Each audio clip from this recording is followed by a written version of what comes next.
Segala puji bagi Allah, Tuhan sekalian alam. Tiada Tuhan yang berhak untuk disembah kecuali Allah, karena kasih sayang Allah itu yang sangat luar biasa. Hari ini Allah memfasilitasi kita dengan kesehatan yang luar biasa. Hari ini Allah memfasilitasi, tapi kita lupa bagaimana cara kita bersyukur atas nikmat-nikmat ini. Dan ingatlah, apa yang diberikan Allah kepada kita hari ini sampai kita mati nanti, dari mulai kita lahir sampai kita mati nanti, itu semuanya akan dimintai Allah pertanggungjawaban. Memang Allah nggak minta pajak sama kita, Allah nggak minta PBB sama kita, Allah nggak minta mana pajak ginjalmu, mana pajak paru-parumu. Allah nggak minta itu. Cuma satu Allah minta, wa ma khalaqul jinna wal insan illa liya'budun. Tidak kujadikan jin dan manusia kecuali untuk mengabdi kepada. La in syakartum la azidanakum wa in kafartum inna adzabi lasyadid. Ingat, siapa yang bersyukur atas nikmat-nikmatku kata Allah, aku tambahi. Tapi siapa yang kufur terhadap nikmat-nikmatku, adabku sangat pedih. Kita yang paling takut di hadapan Allah ketika kita mendapat ganjaran istidraj. Hari ini kita nggak sakit, kita nggak susah, kita nggak pokoknya kehidupan kita rata aja, pelit aja lah, nyaman aja. Itu hati-hati kita. Kenapa? Allah sedang menguji kita. Lebih sakit kita jauh dari Allah dengan harta yang kita melimpah, sakit kali rasanya. Kenapa? Hidup kita gersang. Kalau hidup kita pas-pasan, hidup kita apa adanya, dikasih rezeki kita bersyukur, Allah sayang sama kita, rezeki kita berkah. Yang sakitnya harta melimpah, hidup mewah, makannya wah, ya kan? Tapi gersang hatinya, jauh dari yang punya kuasa ini. Ya, makanya alhamdulillah kita yang hadir ini mudah-mudahan dibimbing Allah untuk tetap bersyukur atas segala nikmat-nikmatnya. Ya, untuk tetap bersyukur atas segala nikmat-nikmatnya. Orang yang tidak mau bersyukur kepada Allah, salah satunya adalah orang yang selalu ngeluh dengan nikmat yang ada, selalu masa kurang. Cukup pun dikasih Allah, tetap kurang sama dia. Dapat banyak pun sama dia, merasa kurang dia. Kenapa? Rezekinya tidak berkah. Jadi apapun yang kita dapat hari ini, tetap kita bersyukur. Wa amma bi ni'mati rabbika fahaddits. Maka sebut-sebutlah nikmat itu kata Allah. Allah akan suka itu. Menyebutnya bukan ya Allah terima kasih, tidak. Subhanallah, walhamdulillah, wala ilaha illallah. Ketika kita mendapatkan nikmat, kita sebut nikmat ya Allah, luar biasa nikmat. Makanya berkali-kali saya sampaikan, ketika mau tidur kita, syukurlah, berterima kasih sama Allah. Karena itu jalan salah satu kita bersyukur. Bersyukur itu salah satunya bersyukur dengan lidah kita. Bagaimana cara bersyukur dengan lidah? Ini lidah ini digunakan untuk perkataan yang baik, perkataan yang lemah lembut, perkataan yang keluar dari lidah ini tidak menyakitkan hati orang. Itu tandanya kita bersyukur kepada Allah. Tapi kalau perkataannya senyeplo aja tuh muncul ngawa ini dari dawa ini, nah itu tandanya apa? Kita nggak bersyukur. Kenapa? Yang dikasih Allah nikmat lidah sehat ini, tapi kita nggak bersyukurinya, ngasih nyakitkan hati orang aja dari lidah ini. Ya, kadang-kadang nggak kita sadar, kini aja golekin. Gak apa-apa. Sini, jaga sini. Iya, sama di sana aja. Kau nggak ilu, ada tilam lagi. Santai aja gak apa-apa. Ya, ganjil badan dia nggak sakit ini. Kalau capek kali boleh nggak apa-apa. Kalau orang kalau boleh kelewatan boleh nggak apa-apa. Sampai malam jadinya. Minum lampu dulu.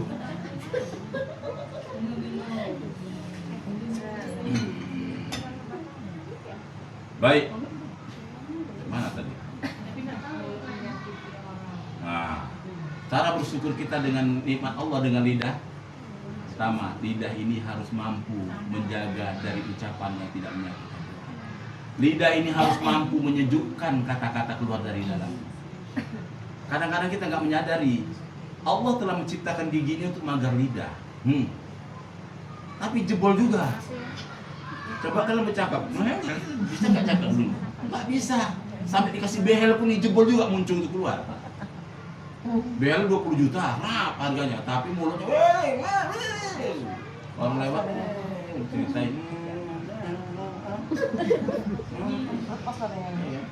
Padahal udah gigit bagus, dikasih behel lagi atas bawah. Itu menjebol juga. Kenapa? Enggak bersyukur terhadap nikmat Allah. Ya. Jadi kalau orang ciri-ciri orang yang bersyukur terhadap nikmat Allah, yang keluar dari lidahnya ini perkataan yang lemah lembut, perkataan yang tidak menyakitkan hati orang, perkataan yang tidak memfitnah, perkataan yang tidak membuka aib orang lain. Cobalah saya tanya sama kita, kalau hari ini Allah membuka aib kita, oh ya Allah, nangis kita, nggak sanggup kita berjalan di muka orang, tunduk kita. Maha suci Allah yang telah menutupi aib-aib kita. Itu nikmat yang paling besar. Allah menutupi aib kita. Coba dibuka Allah aib kita, tuh di muka orang banyak, selesai. Dari mana muka taruh? Di belakang nggak ada tempatnya lagi. Nah, mau di mana taruh? Ditutupi, mau gap apa? Tapi ternyata kebanyakan dari kita selalu membuka aib saudara kita. Ini yang jadi masalah. Kata Rasulullah, siapa yang menutupi aib saudaranya di dunia, maka Allah nanti akan menutupi aibnya di akhirat. Kita buka aib saudara kita di dunia ini. Nggak tahu. Jangan itu. Udah malakinya berjalan, dibuka kita aja bagus-bagus, di belakang begaduh. Ngapain pula aib orang cerita-ceritai? Tahu aja kok gue mah. Dia lebih parah. Oh. Kakak diam-diam aja ya. Nah, itu. Ya kan? Jadi, ibu sekalian, mari kita bersyukur terhadap nikmat ini. Masuk dia. Kemudian, masih buka 5 udah setengah jam. Mikirkan monyet tadi udah geletar aja nih. Gara-gara monyet Islam. Kemudian salawat dan salam kita sampaikan kepada baginda Rasulullah Sayyidina Muhammad SAW. Begitu anggunnya Nabi Muhammad, begitu halusnya akhlak beliau, begitu tingginya derajat beliau. Tapi dia sayang betul sama umatnya. Sampai ketika akhir hayatnya dia mengatakan ummati, ummati, ummati. Bukan itu saja. Sampai-sampai ketika dia hendak memberikan syafaat nanti di yaumil akhir, dia mohon kepada Allah dengan tersungkur sujud ya di hadapan Allah. Semua nabi tidak bisa memberikan syafaat kecuali Rasulullah Muhammad SAW. Dari mulai Nabi Adam, dari mulai Nabi Nuh, Nabi Ibrahim, Nabi Musa, Nabi Isa yang didatangi umat saat itu, nanti di yaumil akhir ternyata hanya salah satu nabi yang bisa memberikan syafaat, yaitu Nabi Muhammad SAW. Nah, artinya ketika kita merasa cinta kepada Nabi, kita ingin mendapatkan syafaat, ayo kita membaca selawat. Sallallahu ala Muhammad,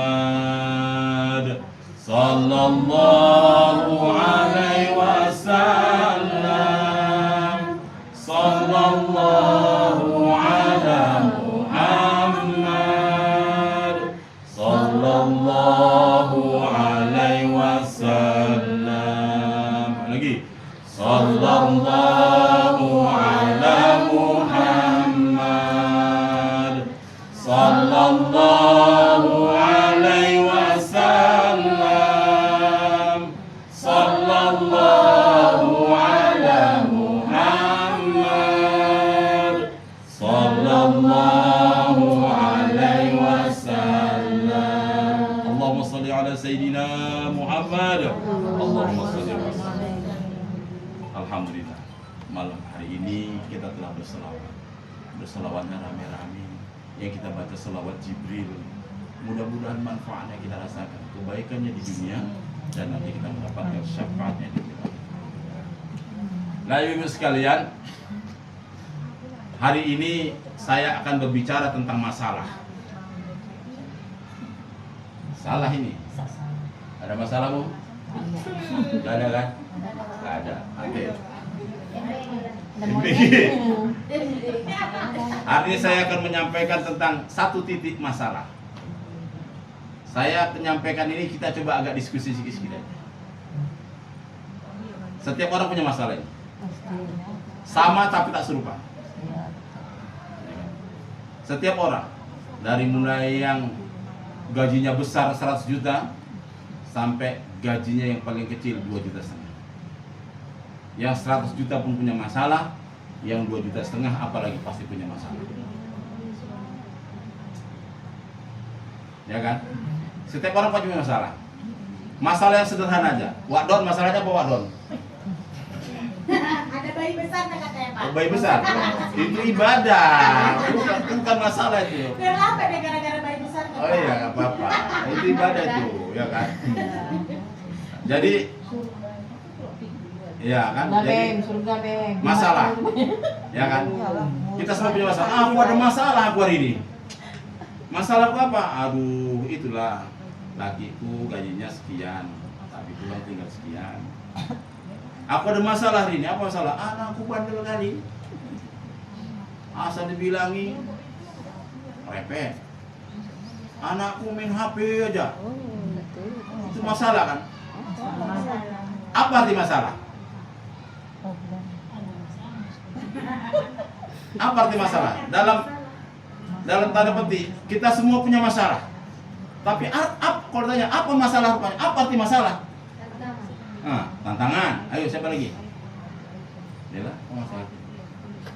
Apa arti masalah itu? Kita selama ini cerita masalah, banyak kali masalahku.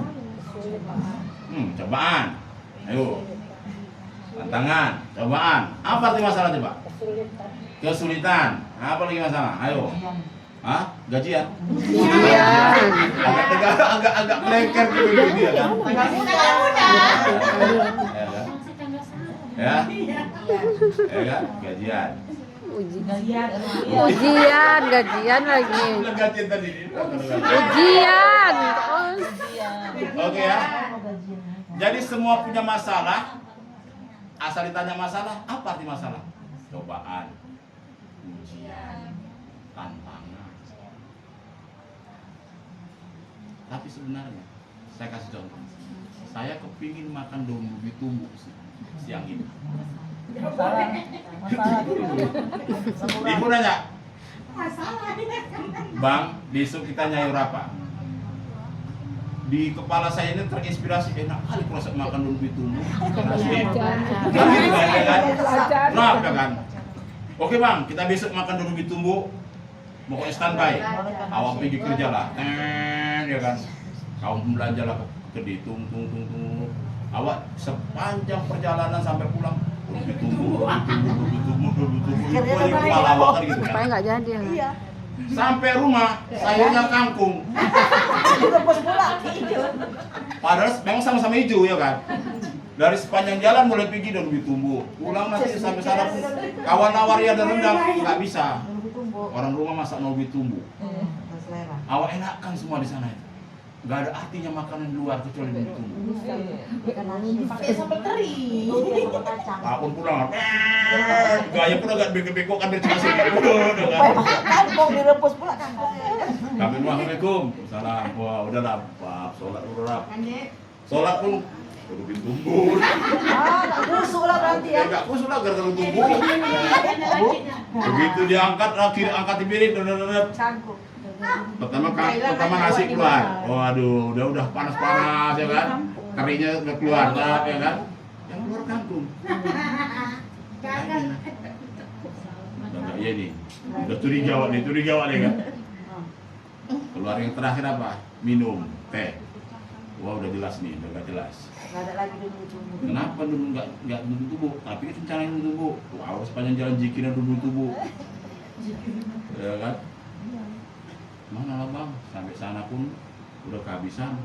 Kalau nggak ada mau kemana-mana nggak bisa bawa kereta, bawa sepeda aja masuk sepisah. Labes. Ya. Artinya apa? Bapaknya ditanya kok ya? Nggak tahu lah. Siapa yang merasa? Siapa yang merasa? Baik jangan berprasangka buruk dulu, dia kan cek-cek. Jika ada cecek masalah lagi kaulah. Walaupun betul itu kan kebetulan. Iya. Senang kali sih Pak tengok. Cerita ini hanya rekayasa Yang bilang biasa. ngantuk kami, Ustaz. Jadi kan saya dari tadi malam saya kepingin makan daun ubi tumbuk, tapi kenyataannya gangkung. Itu kan masalah kan? Jadi apa arti masalah itu? Kesenjangan antara harapan dengan realita. Nggak cocok, nggak sesuai harapan awak sama kenyataan. Kita kepingin anak kita tuh soleh. Nah, kalau waktunya sholat. Rupanya waktu sholat masih pegang HP aja. Itu kan kesenjangan itu antara harapan kita anak kita. Begitu aja sholat, dia masih pegang HP. Itu kan masalah itu. Ya kan? Paham kan? Itulah masalah yang sebenarnya. Jadi setiap ada harapan kita, nggak kenyataan, itu jadi masalah. Kita gerem.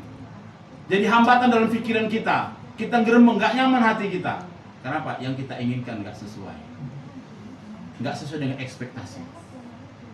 Itulah masalah sebenarnya. Jadi kita semua punya masalah. Nah, bagaimana menyikapi masalah yang kita hadapi ini? Apakah harus marah-marah? Aku tadi udah nunggu tubuh kok kangkung. Alah, udahlah makan, ada yang makan kangkung nih. Gak usah makan, aku beli nasi padang aja. Dibanding kasih nasi. Contoh. Ini kan cerita contoh ini ya kan. Ya kan? Marah-marah. Kan kasihan istri yang udah masak tadi. Nggak kita hargai, dia udah apa? Maka disitulah letak kita bagaimana menjaga kesabaran kita untuk menghadapi masalah. Biarlah hari ini nggak makan dan lebih tumbuh, besok masih ada makan. Kita harus bisa mencerna pemikiran kita, berpikiran positif dengan masalah kita. Jangan ujung-ujung kita punya masalah terus berprasangka negatif dengan keadaan itu. Allah sudah mengajarkan kita bagaimana cara kita menghadapi masalah itu. Ujian yang kita terima, ini setiap orang pasti dapat ujian ini. Nggak mungkin nggak ada ujiannya. Nah, hidup. Kalau nggak mau ujian mati pun siksa pula lagi dalam barjau, apa makin parah. Di dunia makan kangkung, di dalam barjau kena pentung. Meriah kali meriah. Jadi kita sudah diperintahkan Allah bagaimana cara kita menghadapi masalah. Ketika saya tadi nggak tercapai makanan duit tumbuh, strategi saya bagaimana? Kan nggak mungkin saya sepak piringnya, saya minggat 3 minggu nggak pulang-pulang gara-gara tumbuh. Kan nggak mungkin gara-gara gitu minggat. Selalu gitu. Ya. Udah cerita gara-gara orang tua itu kemana?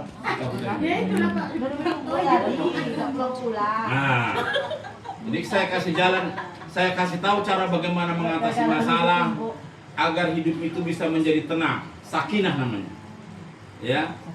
Jadi ketika kita mendapatkan masalah, yang pertama kita gak usah berburuk sangka dulu. Macam mana kita bisa menetralisir energi negatif yang ada di diri kita? Kita tenangkan dulu. Nah biasanya ketika menenangkan diri ini, jantung atau sebagainya, ilmu setan, tarik nafas dari hidung, keluarkan dari mulut. Itu nanti ada reaksi positif terhadap otak kita. Kalau nggak percaya tanya dia lah, nanti disuntik sama dia. Nah, membasuh muka. Makanya ketika ada masalah, usahakan kita berwudu, di situ lekat. Seperti saya tadi, ketika nggak jadi makan dulu tumbuh, kita berpikir negatif. Oh mungkin nggak makan dulu tumbuh ini karena istriku tadi belanja. Kita kan coba bertanya kan biasanya emosi kan. Kita udah zikir, kita pergi pulang dulu tumbuh, sampai rumah lahirnya kangkung. Ya kan? Karena emosi itu. Nah, ketika kita hendak bertanya, netralisir dulu diri kita ini. Allah sudah sebutkan dalam Al-Quran, wasta'inu bis-sabri was-shalah. Jadikan sabar dan sholat sebagai penolong. Untuk menghadapi masalah itu, sabar diutamakan. Ya, jangan apa berusaha tiba-tiba ujung-ujung marah, piring udah terbang ceret, melintang bukang ke kemana-mana. Jangan, kita harus berprasangka positif dulu. Udah, apapun yang kita hadapi, jangan cepat-cepat kita berprasangka negatif. Kita berbaik sangka aja dulu. Berbaik sangka akan mengurangi emosi kita. Ya, ketika berprasangka, begitu keluar kangkung, ini pasti ada masalah. Kenapa kan? Malam tadi malam kita sepakat makan dulu. Ini pasti ada masalah. Netralisir dulu berprasangka baik. Oh, mungkin habis tuh mobil dikedi. Kita jangan ujuk-ujuk marah. Makanya wasta'inu bisabri. Jadikan sabar itu sebagai penolongmu. Ya kan? Nah, Rasul juga sudah mengajarkan, di Al-Qur'an juga sudah dikatakan, ciri-ciri orang bertakwa itu salah satunya wal kaziminal ghaiz. Mampu menahan amarah. Kita kalau ada masalah kan mau marah aja kita. Karena nggak kontrol di diri kita ini. Oksigen di kepala udah berkurang, mata mendeli-mendeli, macam orang kesurupan. Karena apa? Udah nggak terkontrol emosi ini. Makanya salah satu ciri orang bertakwa adalah wal kaziminal ghaiz. Jadi kuncinya untuk menghadapi masalah adalah wasta'inu bis-sabri, dengan sabar. Was-sholah, dan dengan sholat. Nah, ya. Yang kedua, ketika kita menghadapi masalah, kita harus mampu berpikir positif hari itu juga. Pertama tadi kita berbaik sangka terhadap keadaan, kemudian kita berpikir positif. Jangan diruntut-runtut ini masalah kangkung ini. Kenapa nih kangkung ini kok bisa hadir di mukaku ini? Jangan dipikirkan itu. Karena ketika kita fokus sama kangkung tadi, maka emosi kita akan semakin muncul. Karena zikir kita jauh lebih tumbuh. Ini saya ilustrasi aja, maksudnya kita semuanya bisa menerjemahkannya. Nah, kalau nggak bisa diterjemahkan dengan bahasa Arab, bahasa Jawa, kalau nggak bisa dengan bahasa Mendiling, kalian suka hati. Pokoknya aku sampaikan ini bagaimana kita bisa berpikir untuk mencerna masalah yang kita hadapi. Ya. Jadi berbaik sangka, kemudian berpikir positif, dan kemudian selanjutnya kita cari win-win solution terhadap masalah itu. Apa win-win solutionnya? Hari ini kita nggak makan daun itu, udah nggak apa-apa lah. Besok masih ada waktu kita masak daun itu. Itu win-win solution. Dan jangan diungkit-ungkit lagi kangkung ini. Ini memperuncing keadaan gara-gara kangkung ini. Jadi meruncing keadaan itu jadinya gara-gara si kangkung ceritanya. Mau tidur pun tengah apa masa kangkung tadi. Mau tidur ini, aku nggak begaduh terakhir. Bangun tidur, malam tengah apa mau kangkung. Itu lagi diungkir kan mungkin masalah temannya itu kan. Maka jangan diulang-ulang ya. Pertama tadi berbaik sangka, kemudian yang kedua berpikir positif, yang ketiga tadi mencari solusi. Dengar juga di rupanya luar biasa. Ya, udah. Di dalam Al-Quran disebutkan tadi wasta'inu bis-sabri was-salah. Itu cara kita menghadapi masalah. Ya kan? Ciri-ciri orang bertakwa dalam surah Al-Imran ayat 134, wal kaziminal ghaiz, mampu menahan amarah. Dan siap-siapkan aja lah poin-poin. Ya. Nah, kemudian seiring dengan perjalanan waktu, usia kita kan terus bertambah. Masalah itu pasti bertambah. Nggak ada masalah yang nggak bertambah. Kenapa? Allah telah menitipkan masalah itu sama kita. Dan Allah telah memberikan jalan keluarnya. Contoh, ini nggak penuh nih. Jadi, dalam semasa hidup kita, dari mulai kita lahir sampai kita nanti mati, Allah nitipkan masalah segini. Umur kita segini pun. Setiap rentang perjalanan waktu, Allah telah menitipkan masalah. Dan masalah itu pertama membuat kita dewasa. Masalah yang dititipkan Allah sama kita itu adalah ujian bagi kita. Ujian kesabaran, ujian keikhlasan. Mungkin harus menghadapi sini. Waktu kita ibadah sholat pun kita harus sabar. Jadi kalau kita sholat nggak sabar, ya itulah tadi terakhir sholat patok ayam. Allahu Akbar, sami Allahu liman hamidah. Allahu Akbar, Allahu Akbar, Allahu Akbar. Assalamualaikum warahmatullahi wabarakatuh. Assalamualaikum warahmatullahi wabarakatuh. lupa pula sakit. Padahal kecepatannya luar biasa, tapi bisa lupa. Nah, jadi artinya apa? Masalah yang dititipkan Allah sama kita, Allah telah menyiapkan jalan keluarnya. Allah telah menyiapkan jalan. Makanya kita agar tahu jalan keluar kita dari masalah yang ada, setiap sholat sujud terakhir baca Allahumma rzuqni makhraja selama 11 kali, sebanyak 11 kali kalau nggak berjemaah. Allahumma rzuqni makhraja, ya Allah beri aku jalan keluar. Baca 11 kali setiap selesai sholat sujud terakhir, mau sholat wajib mau sholat sunat. Kalau kayak kami, saya imam kan nggak mungkin 11 kali, mau lo untuk di belakang orang karena lamanya itu Allahumma rzuqni makhraja, wasuf sendiri ya kan. Ya, jadi artinya apa? Setelah selesai sholat Allah akan kasih jalan keluar. Allahumma rzuqni makhraja, sujud terakhir mintalah sama Allah. Jadi Allah akan kasih jalan keluar masalah apa yang ada sama kita. Ada masalah tapi buntu, ada kan? Ada masalah, jalan keluarnya lancar aja. Ada.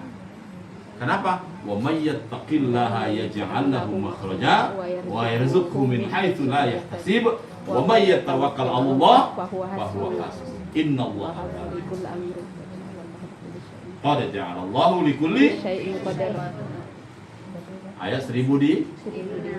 Itulah. Kalau kita bertakwa aja, makanya perbaiki ibadahmu, niscaya Allah akan memperbaiki kehidupanmu. Nggak usah sibuk-sibuk awak perbaiki aja wudu awak. Wudunya tuh buru-buru ini. Tiba-tiba ada siang. Malaikat bingung, ini wudu apa ini gitu. Nah. Ya, kan? Ini kan sepele, tapi disitulah letaknya. Perbaikilah ibadahmu kata Allah, niscaya Allah akan memperbaiki tatanan kehidupan. Ya. Para ulama al-hikam mengatakan itu. Perbaiki ibadahmu, niscaya Allah akan memperbaiki tatanan atau pola kehidupan. Yakinlah. Perbaiki wudumu, perbaiki cara kau bersedekah, perbaiki cara kau tersenyum sama orang. Senyum itu bermacam-macam, ada senyum melengos, ada senyum pasrah, ada senyum yang macam kuda, macam-macam senyum ini. Ya kan? Ada senyum ngejek, sebelah panjang ke kanan, itu nggak setengah itu kan? Ada cantik kalau senyum di muka awak di belakang, mampus kok katanya. Ya kan? Ada kayak gitu. Nah itulah dia. Ya, jadi Bayu sekalian, aku nggak sepanjang-panjang lah pula, ya kan? Aku udah capek kali mikir temuan tadi. Ya akan terikat aja aku tuh. Udah dikencingin aku tadi. Apa emangnya? Iya. Udah nggak apa-apa, itu hadiah itu. Ya, jadi ibu sekalian, begitulah kita cara melihat masalah itu, ya. Begitulah cara kita melihat masalah itu, dan tidak ada manusia yang tidak punya masalah. Nah, artinya apa? Pikiran, semua penyakit datangnya dari sini, ya kan? Tapi untuk mengendalikan ini berat. Kita punya masalah, larinya kemari. Udahlah kak, nggak usah kakak pikirkan. Gara-gara itunya kakak sakit. Udah kan, nggak usah kakak pikirkan. Macam mana nggak aku pikirkan? Nggak aku pikirkan, dia datang nampak aja di mukaku. Macam mana lah coba? Udah kak, buang aja pikiran kakak. Ya udah, matilah kok bawa pikiran. Lo nggak usah berpikir lagi. Memang nggak berpikir lagi, dia lebar aja. Tanya malaikat mungkar nakir, marroh buka. Haruslah kena ajar. Ya. Baik. Ibu sekalian, hari ini mudah-mudahan menjadi keberkahan bagi kita semuanya, dan mudah-mudahan Allah memberikan pintu peluang bagi kita untuk bertobat yang sebenar-benar. Kalau ibu-ibu sholat malam tahajud, jangan langsung sholat tahajud. Awali dengan sholat sunat tobat dulu, baru sholat sunat tahajud. Ya, jadi kalau kita sering beristighfar, kita mau sholat sunat tobat. Ini sholat sunat tobat sekali semua seumur hidup. Dosa awak tiap hari aku buat. malu udah sama Tuhan, ya kan? Tahajud malam sempat kan udah